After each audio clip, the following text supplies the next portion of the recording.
In this video, I want to take a look at something we call the scalar triple product.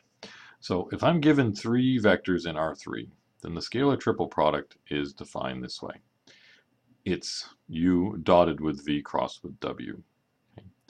So notice that the output here is a scalar, because although you take a cross product of these two things to get a vector, you then dot it with U, and the dot product of two vectors is just a real number. So the output of this product here is a real number. And notice that the way you do a dot product is you take the first component of this times the first component of that, and then the second component times the second component, third component times the third component, and add them all up. So that calculation looks like this. Here's the first component of U, and this calculation was giving me the first component of the cross product. And there's the second component of U, and this negative determinant here was the second component of the cross product, and U3 would be the third component of U, and of course this is the third component of the cross product. So I noticed that, hey, this looks just like this 3 by 3 determinant, where U is the first row, V is the second row, and W is the third row of a 3 by 3 determinant. So the scalar triple product is actually just a 3 by 3 determinant. Or maybe I should say 3 by 3 determinants are actually scalar triple products. Okay. What is this geometrically? Well, here we go. I've got my three vectors here. Now, of course, I'm drawing them here on the plane. I'm actually thinking of them as three-dimensional vectors, like my thumb and two fingers here, right? They're not necessarily flat on the plane. They're three-dimensional somehow. They stick off in three different directions, right? What's all this stuff over here? Oh, okay, we'll get over there. What is this geometrically? Well, when I look at a dot product, right? This is the scalar triple product. A dot product is the length of one times the length of the other times the cosine of the angle in between them. Now this angle theta here, I got to draw V cross with W in there. So I'm going to, I guess in green, V cross with W is perpendicular to the plane determined by V and W. Now it either sticks up or it sticks down depending on how things are oriented. I'm going to, just for the sake of argument here, draw it sticking up. So it's perpendicular to that, it's perpendicular to that. Now, this is V cross with W. U is either on the same side of the, so there's the plane of V and W, and U is either on the same side as this cross product, or maybe U is on the other side of the plane. For the sake of argument here, I'm just going to assume it's on the same side. The only difference that it's going to be is if it's on the other side, I'm going to have a minus sign that shows up. But this is the angle right here, the angle between U and that cross product that I want to call theta.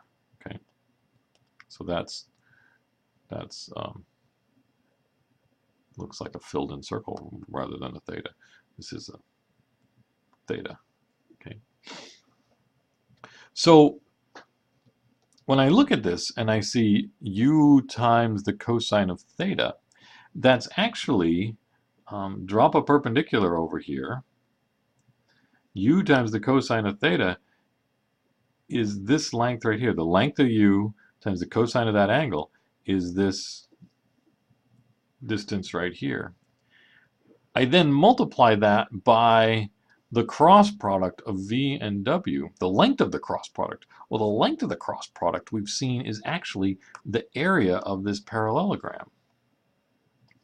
So I'm taking the area of that parallelogram times this height. I'm calculating a volume of something. And what I'm calculating is actually the volume of what's called a parallelepiped.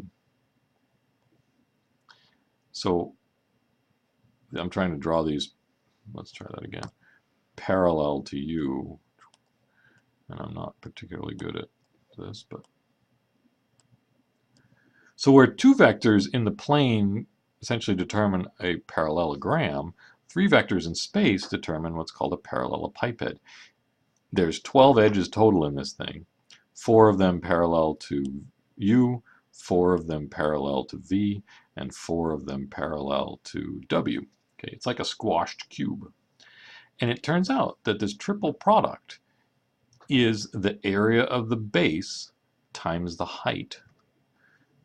The area of the base is this length of the cross product, and the height is the length of u times the cosine of that angle. So what we're getting here is the volume of the parallelepiped. Parallelepiped. Yay. This is interesting. There's also a two-dimensional equivalent in that if you look at just two vectors, suppose I've got the vector AB and I've got the vector CD, right? They determine a parallelogram. And if I think of them rather than as being in R2, think of them as being in R3, and I'm just going to give them an extra component of 0, and I look at the cross product of these two vectors, right? Generally in R2 you don't have cross products, but if I embed them in R3 by giving them a third component, then I can take the cross product. Now notice the cross product will be perpendicular to the xy plane, so it'll be just parallel to the z-axis, sticking straight out at you, or maybe sticking down in. But do this cross product. That cross product, I got I, J, K. I was going to do the cross product in the other order. Sorry, it doesn't really, well, it doesn't matter other than the fact that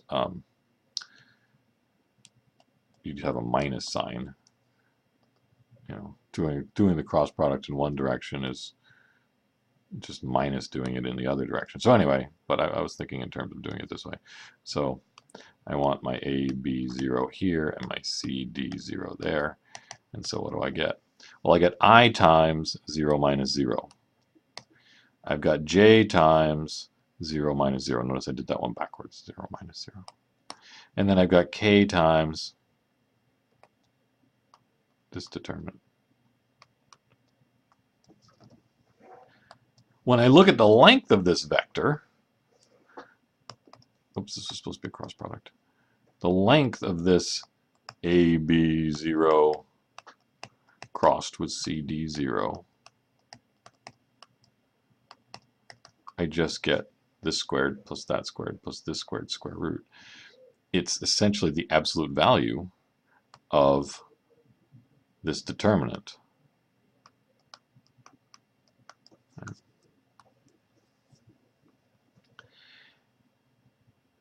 What's that telling me? That's telling me that the area of that parallelogram, because the length of the cross product is the area of the parallelogram, the area of the parallelogram is this 2 by 2 determinant.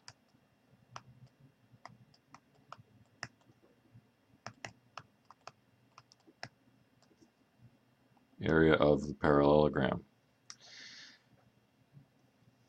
Possibly absolute value, all right? Likewise here, a 3 by 3 determinant, this stuff up here, the 3 by 3 determinant is a volume of a parallelepiped.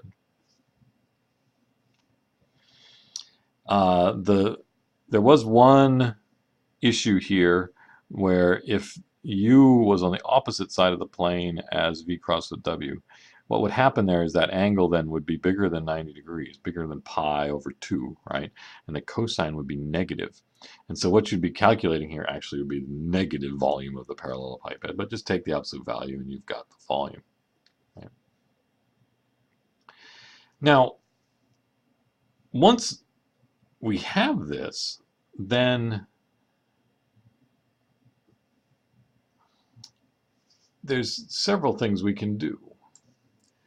One of which is when looking at three vectors, so here's my three vectors in space here, there's the question of whether those three vectors are coplanar, so that they really all lie on the same plane, or are they not coplanar, so that the plane determined by two of the vectors does not include this other one, or the plane by these two vectors doesn't include that one, or vice versa.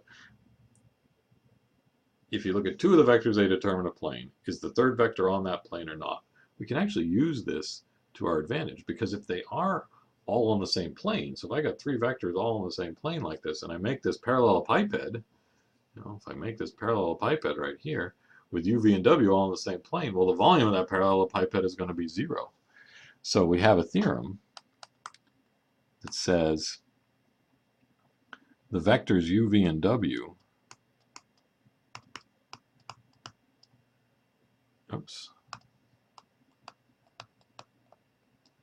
are coplanar. Coplanar if and only if the determinant of, well, let's write it this way. Well, if the triple product is equal to 0. If u dotted with v cross w is equal to, well, we know it's equal to this.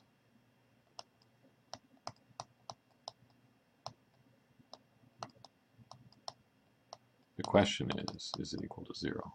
If it is equal to 0, then the volume determined by those things, of the parallelepiped with those as its sides, is 0, and the three vectors lie in the same plane, and they're all just in that plane. It's all just flat. There you go, the scalar triple product.